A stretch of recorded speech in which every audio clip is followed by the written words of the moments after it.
Well, hi guys and gals, here we are again. When I took this 450 SLC up the racetrack around Bathurst the other week, or last week, and I accelerated up the hill there, up the mountain, I was getting a knock on the engine, and this could mean a couple of things.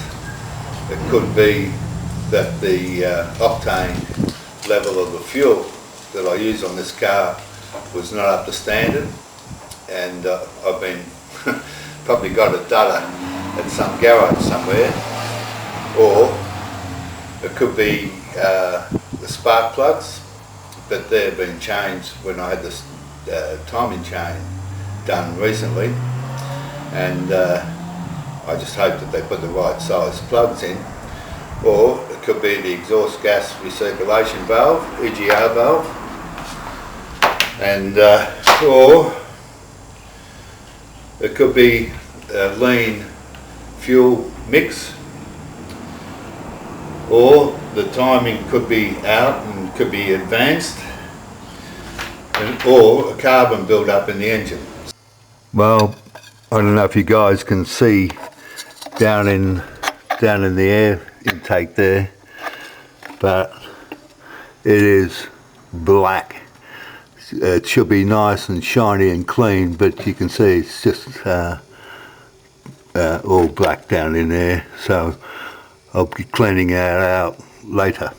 What I'm going to do now, this has nothing to do with our knocking noise, I reckon it's the fuel, but anyway, what I'm going to do is clean this out, and number one is disconnect the battery, and then what I'm going to do is disconnect all the fuel lines coming in here and going out, and then I'm going to undo all the bolts around here.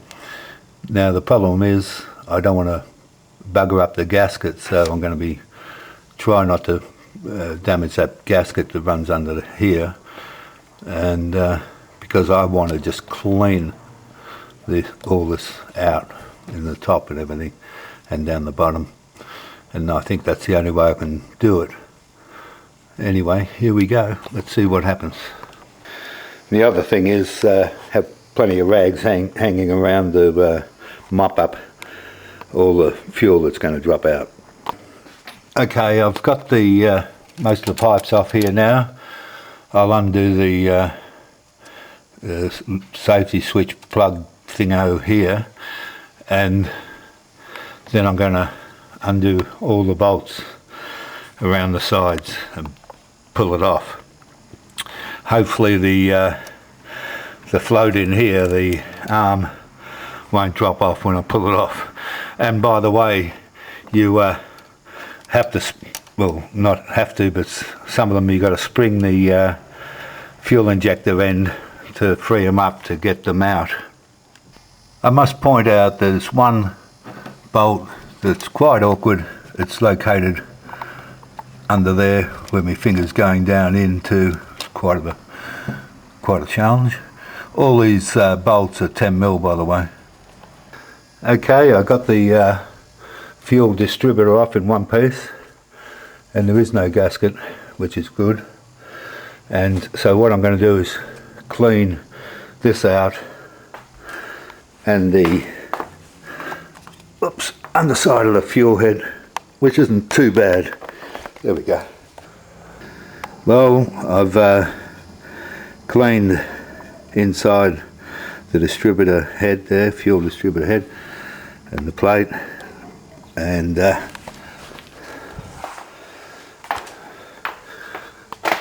that's about the best I could do on the bottom half here.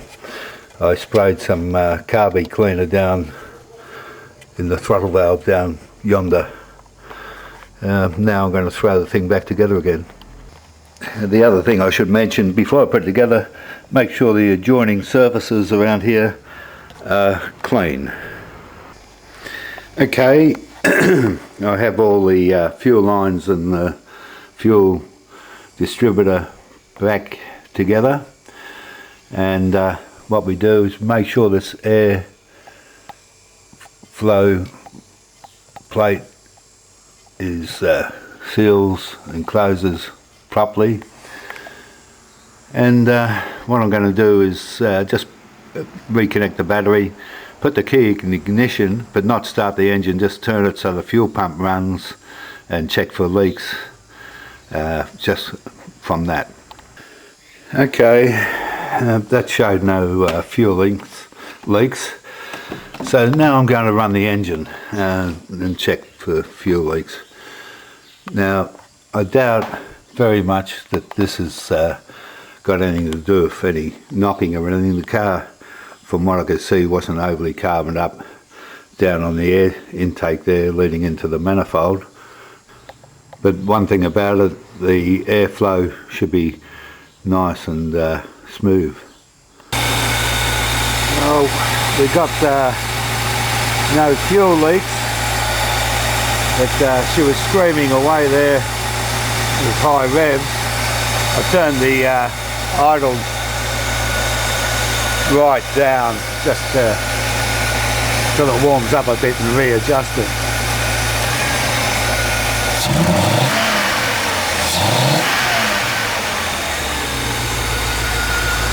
Sounds all right.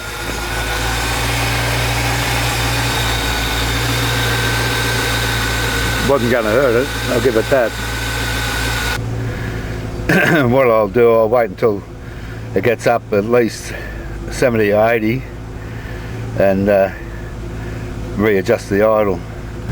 When I put it into gear, the revs will drop down, and they drop down too low. So what I'm going to do is just step the idle up to 750 and call it quits and try the fuel what I put into the car. Okay. Well, I took the car for a run and I had a bit of a problem. She was stalling, coughing and spluttering and everything, and after a while I realised we were sucking air through a couple of the injectors. So I went down with a spanner and clamped the injectors down a bit more. She seems to be running a bit fine now, or finer. So what I do, I've got a 3mm key, took out the plug there.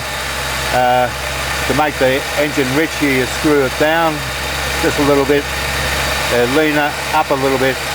So I'm warming the engine up, and I'll just adjust that. I can only do it by feel and everything because I don't have an oxygen sensor stuck in the tailpipe or anything like that. And I just adjust the rev with the idle screw here and try and get it in balance again. But she's sounding all right at present.